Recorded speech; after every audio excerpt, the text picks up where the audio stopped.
They made a brand new Sword Art Online game and it's one of the best SAO game that's out there, but it has a couple of problems that can influence whether you should play the game or not. And in today's video, I'm going to talk about everything that Sword Art Online Factured Daydream is. This is an online co-op action game where you start out by teaming up with 3 other players and eventually meet up with everyone else. This is not to say that this is the only way to play Factured Daydream, because just like in the beta, you can fight against raid bosses right from the start, in which you instantly get dropped into an arena with 19 other players. However, the 4-man team setup still plays a big role, since you'll always get some sort of quest to complete. These are the usual deal the most amount of damage, do the most damage in one hit, do the highest combo without interruption type of quests, and the reason why you get them is because teams get ranked based on how much points they have accumulated while fighting against the raid boss. And if you are a solo player like myself, then you're in luck, because there's also a survivor mode in which you'll have to fight off waves of monsters without any way to heal up, and you'll only progress into further tiers if you complete this challenge with different characters, meaning you cannot just rely on one character. Personally, I used to main Shinon in both beta tests, however in this survival mode I just couldn't progress with her, but when I picked Yu-Gi-Oh! I was shocked at how quick I have completed the challenge compared to when I was playing with Kirito, who I have far more experience with. The game is also paired with a surprisingly good original story, and due to the nature of this video, I will have to talk about the story a little bit, but I promise I will not spoil anything beyond what have been seen in the trailer. Kirito and the gang got pulled into another game in which you can relive the past events that you wish you could have done differently. For example, let's say you were on a quest that had major impact on the story and you wish to have chosen another option. In Galaxia, you can do that. Naturally, this wouldn't be an SAO story without something going wrong, which means at the start you will get jumped by Quinella, who's not even supposed to be alive at this point in the SAO timeline, but for some reason she is there. And she's not alone. Everyone that Kirito has met in the past got pulled into this reality, and they will also have to interact with each other, which is actually my favorite part of the story. When I saw Yu-Gi-Oh! In the game, I was wondering how Kirito will react to him being alive, and just as expected, he was filled with regret of not being strong enough to save his friend. But this line of thought had to stop right there, because Quinella was literally standing there with Kirito. Basically, if you have ever thought how certain characters would interact with each other, well, you'll get your answer in this game. Now, you might be wondering, why would a character like Deadgun work together with our heroes instead of trying to murder them? That's because Galaxia currently is broken, everyone's memory is broken, which means they need to get reminded of certain moments of their past, otherwise they will get brainwashed into a state of mind where they are not themselves. And despite of the threatening look of Deadgun, he's an insecure guy who fears of getting brainwashed, so he will work together with our heroes for now. With all that fun, I do have to put the terms and conditions of how to enjoy the story up front, however, because as good as the online is for the game, the story mode is painfully outdated. Yes, the story is great, but you'll have to finish the same type of quests that the developers designed with 20 players in mind.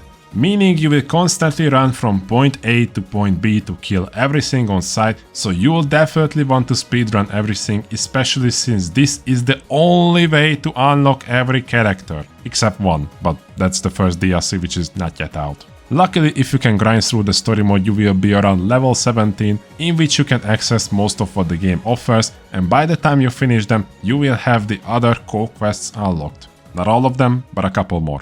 Whatever flaws Factured Daydream has in its story mode, I would say this is still one of the best story modes that an SAO game has ever seen. The last SAO game I played was Sword Art Online Alicization, and honestly, for the most part, it just felt like I'm fighting on easy mode for about 10 minutes.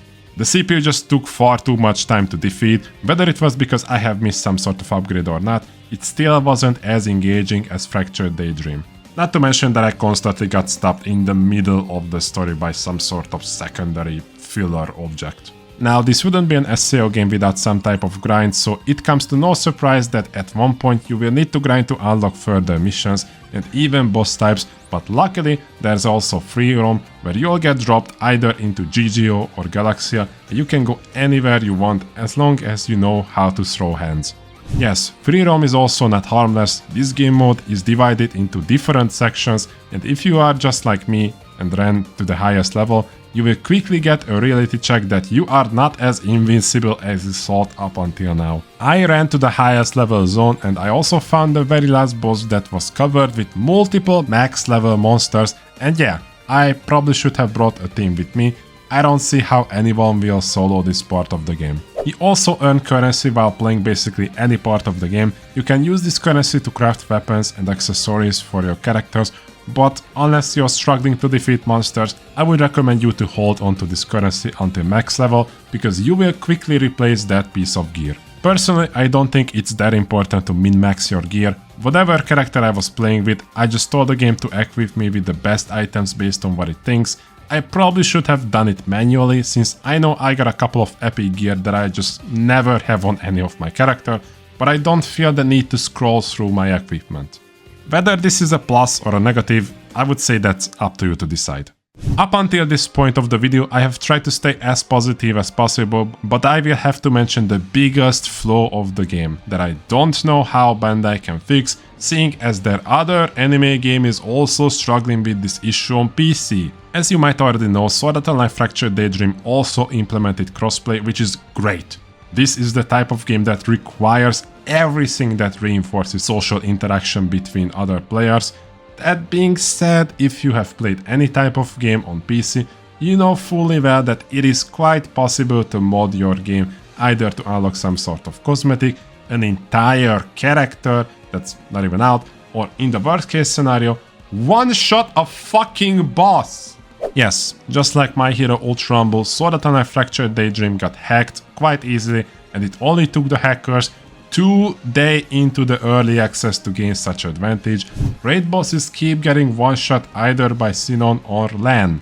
This is the biggest reason why my main platform in My Hero Ultra Rumble is the PlayStation, but this time around it doesn't matter what platform you play on, because crossplay is turned on by default, and there's no way the average player will turn this feature off. But even if you do decide to turn it off, you will get matched up with bots all the time. So you're either playing with a chance to get matched up with hackers, or you just play with bots all the time. That's pretty much what Art Online Factured Daydream is, the best Art Online game as of now. Whenever I get asked by someone if they should buy the game, I always ask them this question: how much you value your time? Are the previously mentioned good and bad points worth of your time? Is it good enough for you to spend $60? Or if the previously mentioned price is too high, I would say wait for a discount. I for one have enjoyed my time in SAO, and if Sparking Zero wasn't coming in just a few days, I would probably play this game even more.